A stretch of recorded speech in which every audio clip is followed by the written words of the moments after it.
Estamos aqui para sermos continuamente moldados pela verdadeira história do mundo. Organizamos intencionalmente nossas vidas com ritmos que enchem e nutrem nossas experiências com o amor de Deus. Assim, seguimos seu espírito em momentos de aprendizado compartilhado, adoração, oração, lazer e discipulado. Estamos aqui para compartilhar nossas vidas juntos, desfrutando e crescendo por meio de novas e antigas amizades. Estamos nutrindo nosso amor uns pelos outros, compartilhando a vida cotidiana com a intencionalidade do Evangelho. Estamos aqui para amar nossos vizinhos e a nossa cidade. Acreditamos que a família de Deus existe não apenas para a nossa própria transformação, mas para que sejamos uma bênção para os outros.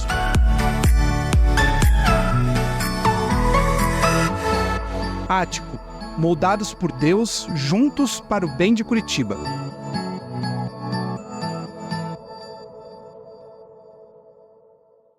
Filipenses, capítulo 1, versos 3 a 11.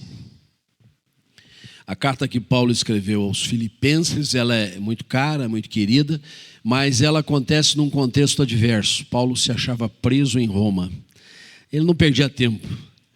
Enquanto agrilhoado, ele lembrava das igrejas, orava por elas e escrevia cartas a estas igrejas. E Filipos foi uma cidade muito importante no avanço da missão de Cristo, porque foi a primeira cidade evangelizada no continente europeu. Só para você ter uma ideia, por quase 2000 anos, o evangelho irradiou a partir da Europa.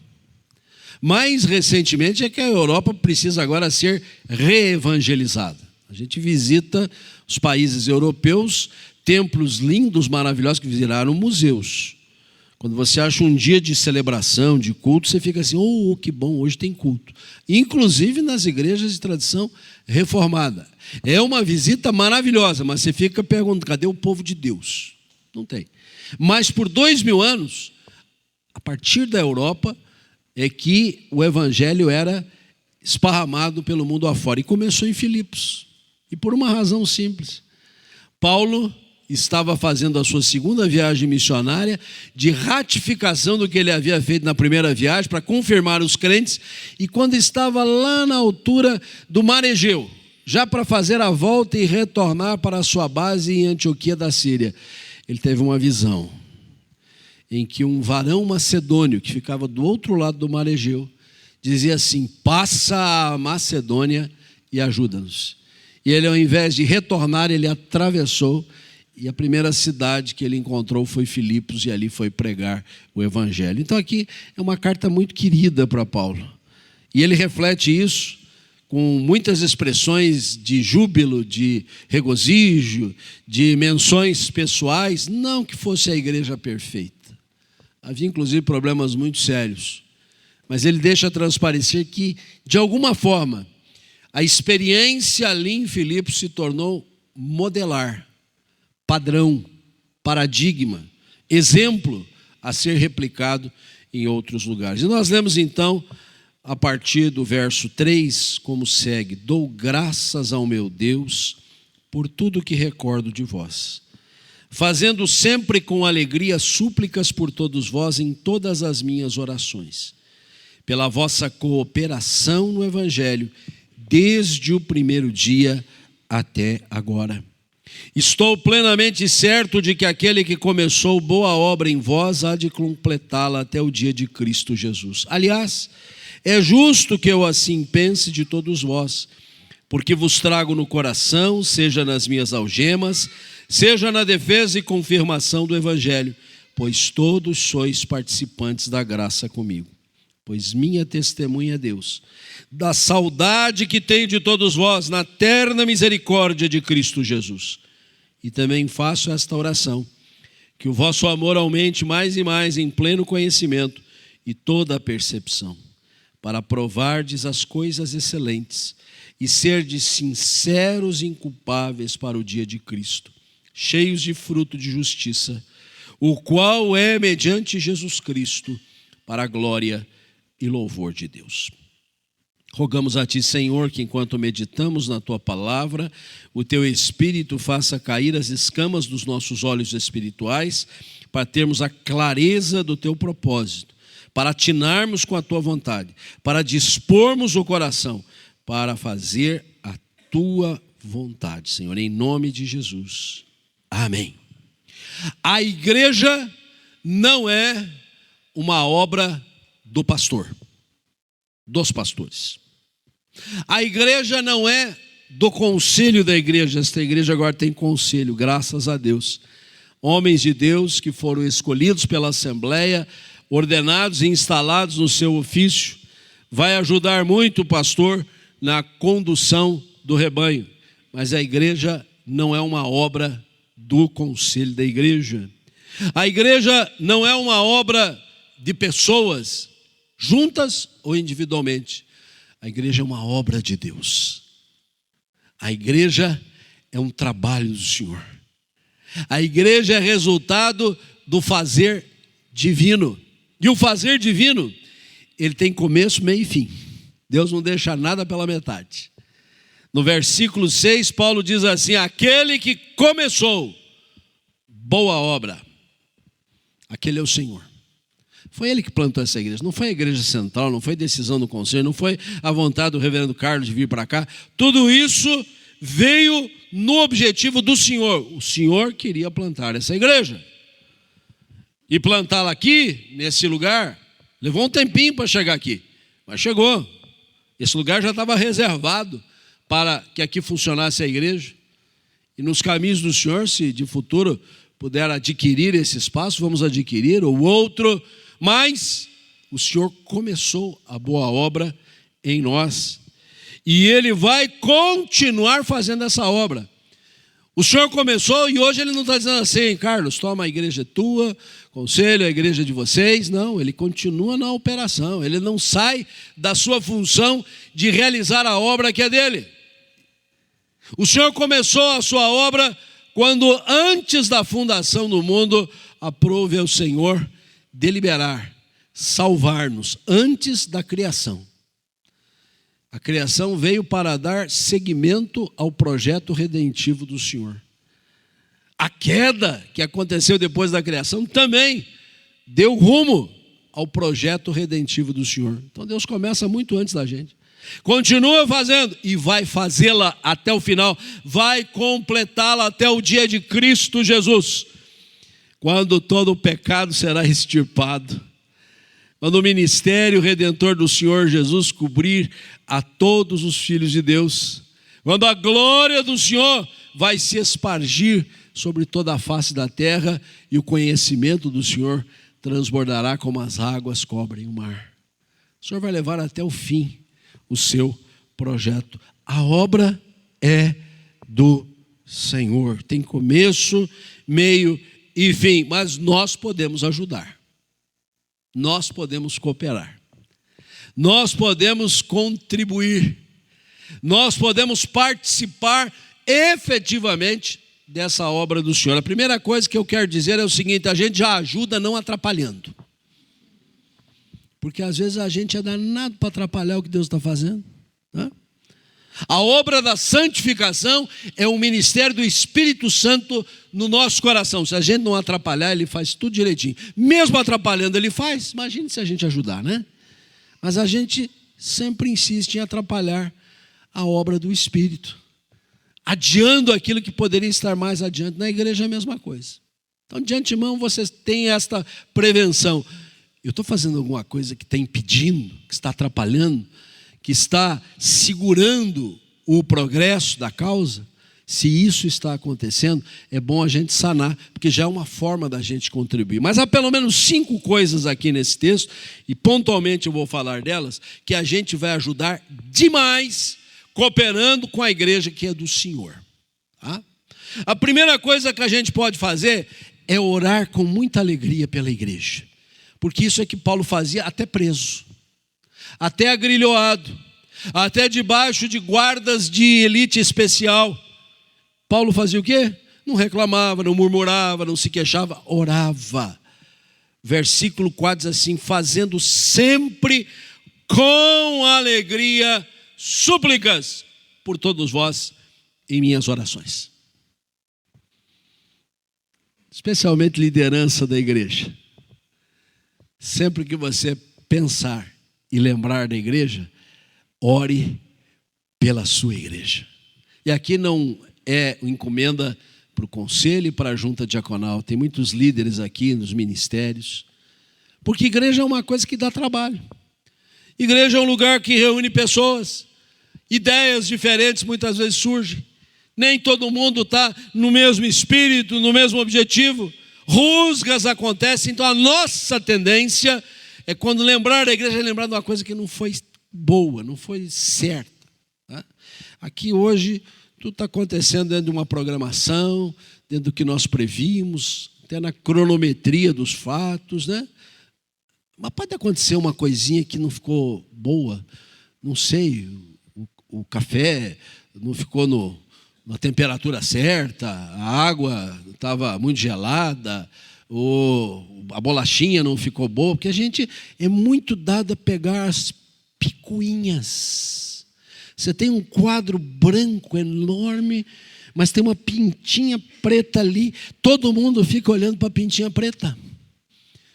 As pessoas não olham o quadro como um todo, que é todo branco, só tem uma pintinha preta ali, né?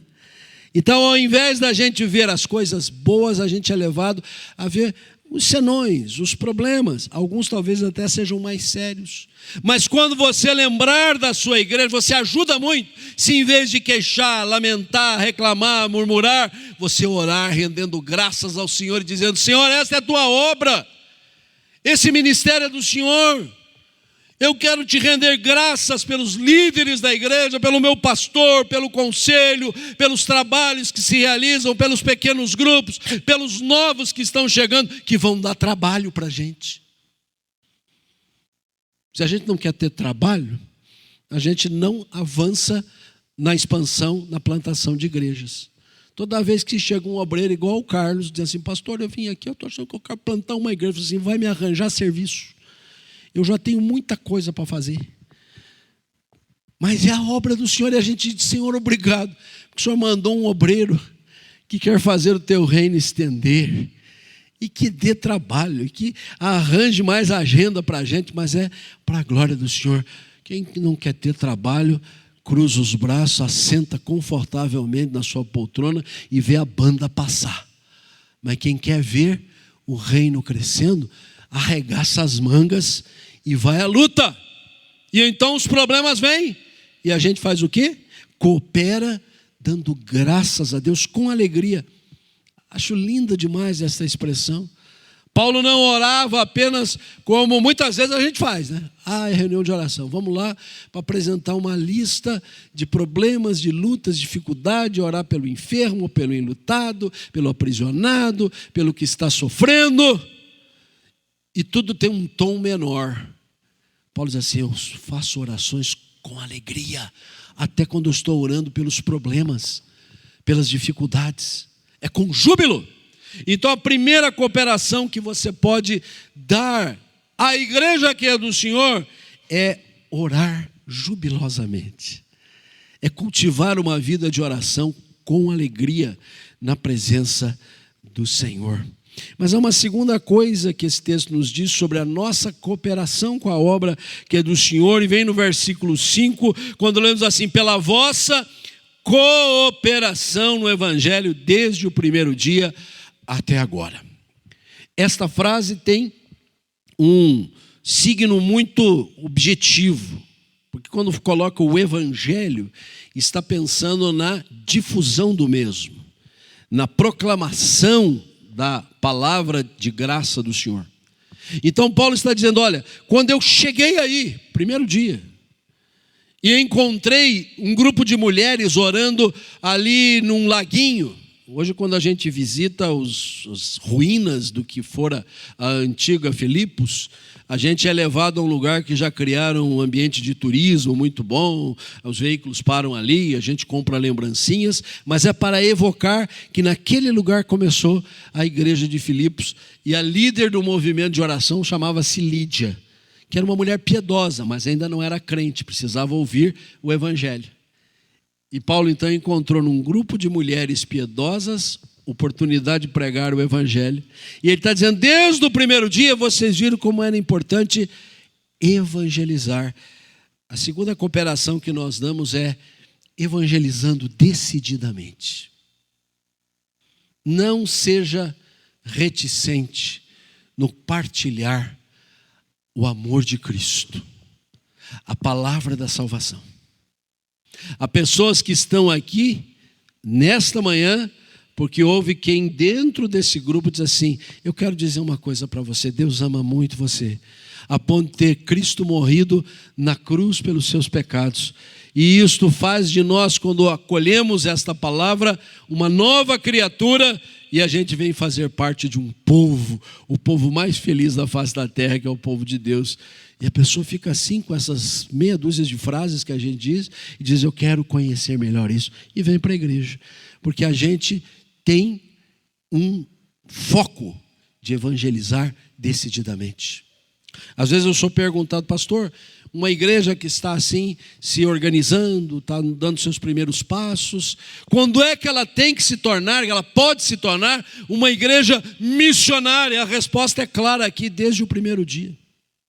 Não tem essa história aqui. Bom, quando a gente tiver um grupo forte, organizado, estruturado, ter infraestrutura, a gente até tiver a organização dentro do modelo eclesiástico que nos abriga, aí nós vamos começar a discutir quando vamos fazer missões. Já está atrasado, muito atrasado.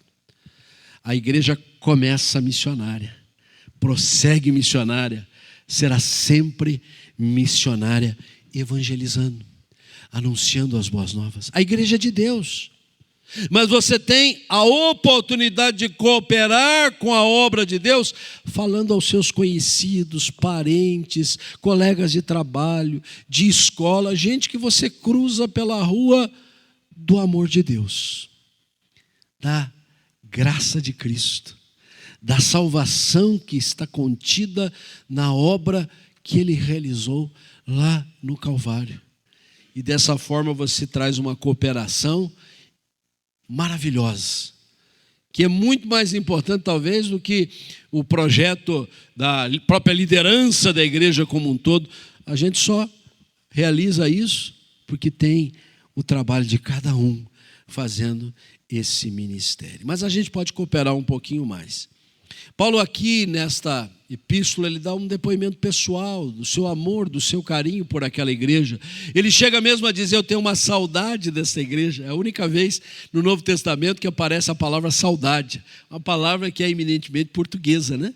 Que não é fácil traduzir para outros idiomas. Então, é uma coisa muito nossa, né? E pode dizer, eu tenho uma saudade de você, uma vontade de revê-los. Porque algumas coisas aquela igreja mostrou ainda no seu momento nascente que marcaram profundamente a Paulo. Uma delas foi o fato de ser uma igreja tremendamente interessada na palavra de Deus. Eu gostei muito do momento que antecedeu a pregação, do vídeo que passou, que mostra o zelo e o cuidado que esta igreja que é presbiteriana do Brasil tem com a palavra de Deus. Nós temos boa música, nós temos ambiente agradável, nós temos programação inteligente, nós temos espaço para servir, mas o que nós temos de melhor é o ensino das Sagradas Escrituras, que nos dá base para evangelizar, para orar, para acolher. Sem isto, nós não somos nada. Nós somos mais alguma coisa que está cheio aí, mas o cuidado e o zelo na pregação da palavra de Deus é essencial. E nesse sentido, todos nós podemos prestar uma cooperação tremenda com a obra de Deus. E eu digo isso porque Paulo vai dizer no versículo 7, eu tenho esse pensamento sobre vocês e tudo, porque vos trago no coração, seja nas minhas algemas, seja na defesa e confirmação do Evangelho, pois todos sois participantes da graça comigo. Por isso eu tenho muita saudade de vocês. Paulo está dizendo o seguinte, o ministério não é fácil. A pregação da palavra não é um feito que todo mundo vai aplaudir, vai dar tapinha nas costas, muitos vão rejeitar. muitos vão resistir, outros tantos vão nos perseguir. A igreja evangélica no Brasil já foi um traço nas estatísticas. Ela galgou outros níveis, fala-se de 30%, 40%, em alguns lugares do país tem 50% de evangélicos. Mas isso trouxe dois fatores importantes. O primeiro deles é que passamos a ser vistos com preocupação. Alguma coisa que a gente diz às vezes é conhecida de todos e muita gente combate. Nossa visão sobre a vida, sobre o comportamento, a atitude, não bate com o que a maioria das pessoas pensa sobre a vida. Formação de família, conduta pessoal, e isso nos tornou vitrine, né? A gente antigamente era atiradeira, né? Estilingue, jogava nos outros. Agora nós viramos vitrine, jogam pedra na gente. Agora, de outro lado também, essa questão do crescimento na estatística de população evangélica, parece que perdeu muito a qualidade. Porque o evangélico, outrora, e nossa igreja se inclui entre as igrejas evangélicas, era tido como uma pessoa realmente diferenciada. Pessoa confiável, pessoa de quem você podia comprar um carro sem levar no mecânico para ver se era bom. Porque se ele dizia o carro é bom, é bom. E se ele dizia o carro é bom, mas já teve esse defeito, teve aquele defeito, você dizia, mas eu vou comprar. Porque você está vendendo, você disse, fez todo o diagnóstico do carro. Alguém se apresentava para um crediário numa loja e alguém diz assim, uma pergunta que se faça, mas alguém podia fazer, você tem religião? Não, eu sou da igreja presbiteriana, né? O sujeito, não precisa apresentar documento, não. O senhor já disse tudo, né? Hoje, às vezes, a gente vai fazer um cadastro, quando a pessoa pergunta profissão, a gente diz assim, pastor. O sujeito levanta o olho assim. Sei não. Aí, quando diz que é pastor presbiteriano, ele acredita na gente, pronto, né? É resolvido. Por que eu estou dizendo tudo isso? Porque o que faz diferença é a qualidade doutrinária. Por isso, Paulo está dizendo, vocês são participantes dessa graça comigo, vocês estão junto comigo em duas coisas, defesa e confirmação do evangelho. A palavra defesa aqui é a palavra que você vai conhecer na língua portuguesa de apologia, defender a doutrina, defender aquilo que nós cremos. E para defender a gente precisa saber, precisa conhecer. A gente não pode ser engambelado, a gente não pode ficar refém numa circunstância que a gente é perguntado, não sei bem isso, eu sou novo na igreja, só tem 25 anos que eu frequento a igreja, só tem 15 que eu sou oficial, eu ainda não entendo bem dessa fé. Olha, você tem 20 minutos da igreja, você tem que conhecer pelo menos as doutrinas básicas. Por isso nosso cuidado, nosso zelo na pregação, defesa do evangelho e confirmação. Porque a gente só aprende por repetição. A gente só aprende quando a gente ratifica. Então o pastor, quando retoma aqui um ponto da doutrina, às vezes enfocando um outro texto bíblico, é para que você se veja confirmado, memorize as escrituras, saiba de cor a palavra de Deus, tenha fácil na sua boca quando for indagado sobre as razões da sua fé. É isto que faz a gente um crente forte, musculoso espiritual. Você está preocupado de ficar sarado, vai para a academia, entra na academia bíblica, para você ser sarado na fé, para você ter desempenho na doutrina. E isso nós enfatizamos muito. Por isso, junto com a oração que é jubilosa, a evangelização que é decidida, você precisa doutrinar-se profundamente. Não perca a oportunidade de estudar a Bíblia, de conhecer a doutrina, de ouvir a voz do pastor que se prepara de uma maneira especial para isso. Seja nos encontros dominicais, os da semana, certamente essa igreja agora mais robustecida, ela vai ter mais atividade. Não perca a oportunidade de estudar a palavra de Deus. Duas últimas coisas para a gente terminar. Que maneira a gente pode ajudar? Oração, evangelização, doutrinação, mas não pode faltar na igreja uma coisa que é tão boa, que é tão importante e que às vezes a gente descuida: o amor, que seja crescente, amando crescentemente.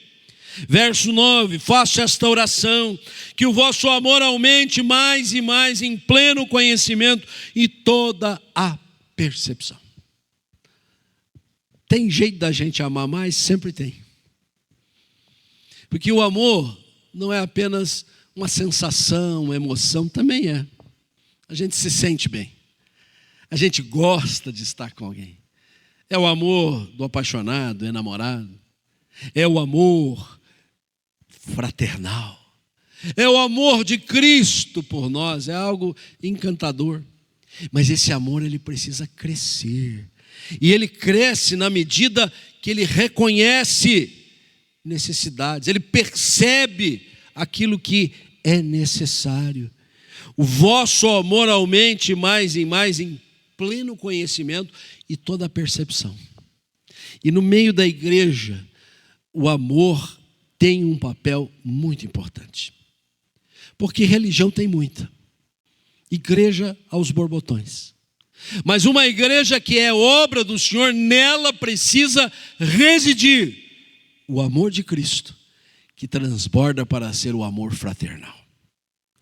A gente sabe, esta igreja dando seus primeiros passos, as pessoas já se conhecem, reconhecem-se, cruzam na rua, se veem.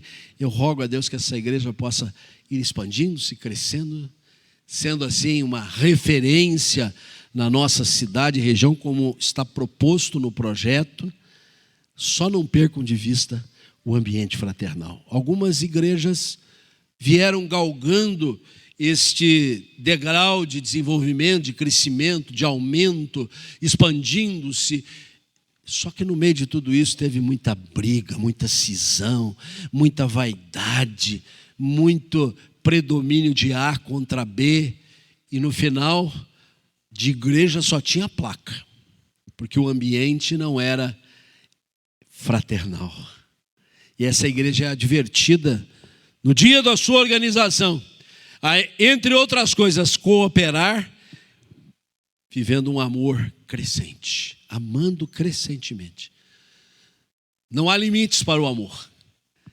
Não há parâmetro que nos retenha no amor. Nós sempre descobrimos formas e meios de amar cada vez mais. Mas por fim, é preciso que o testemunho da igreja a todos seja evidente como o de melhor qualidade. Por isso Paulo termina dizendo assim: a fim de aprovardes as coisas excelentes e serdes sinceros e inculpáveis para o dia de Cristo, cheios do fruto da justiça, o qual é mediante Jesus Cristo para a glória e louvor de Deus. A igreja é feita de pecadores. A igreja é o resultado do resgate desses pecadores pelo ministério de Cristo Jesus, que morreu por nós para perdoar-nos os pecados, lavar-nos de todos eles, purificar-nos e dar-nos o Espírito Santo que santifica o nosso coração. Mas a gente não pode ficar olhando para trás dizendo: somos pecadores mesmo, não tem mais jeito. Tem até um momento no culto que é oração de confissão, então vamos viver de qualquer jeito, porque no final do domingo a gente chega no culto e tem um momento para a gente fazer oração de confissão e zera. E fica tudo do mesmo jeito. Não fica. O Espírito Santo que habita no nosso coração vai trazendo constantemente ao profundo nosso ser a necessidade de termos uma vida nova, renovada, em que os frutos da justiça, da correção, da lealdade, da honestidade, do respeito, de tudo aquilo que é digno, vai se manifestando em nós. Às vezes tem senões, às vezes tem resvalos. Alguns momentos a gente passa por percalços, mas não para dizer: é assim mesmo, nós somos pecadores, não. É para que a obra do Senhor vá fazendo o seu devido efeito e limpando a eira e trazendo ao nosso pensamento só as coisas boas daquilo que Paulo vai dizer nessa mesma epístola, lá no capítulo 4. Finalmente, irmãos, tudo que é verdadeiro, tudo que é respeitável, tudo que é justo, tudo que é puro, tudo que é amável, tudo que é de boa fama, se alguma virtude há e se algum louvor existe, seja isso que ocupe o vosso pensamento. Fruto da justiça. aprovar e provar e experimentar essas realidades. Dessa forma a gente coopera muito com a obra do Senhor, com a igreja do Senhor. A gente colabora de uma maneira decisiva pelo bom testemunho que damos, interna e externamente, daquilo que o Senhor está fazendo em nós. A igreja não é nossa, mas também é nossa.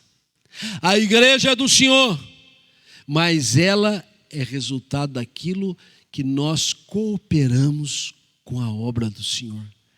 Cada movimento nosso, cada aspecto que pensamos aqui, de alguma maneira, tange as nossas vidas para sermos participantes desta obra gloriosa que pertence ao Senhor. Que Deus assim nos abençoe. Amém.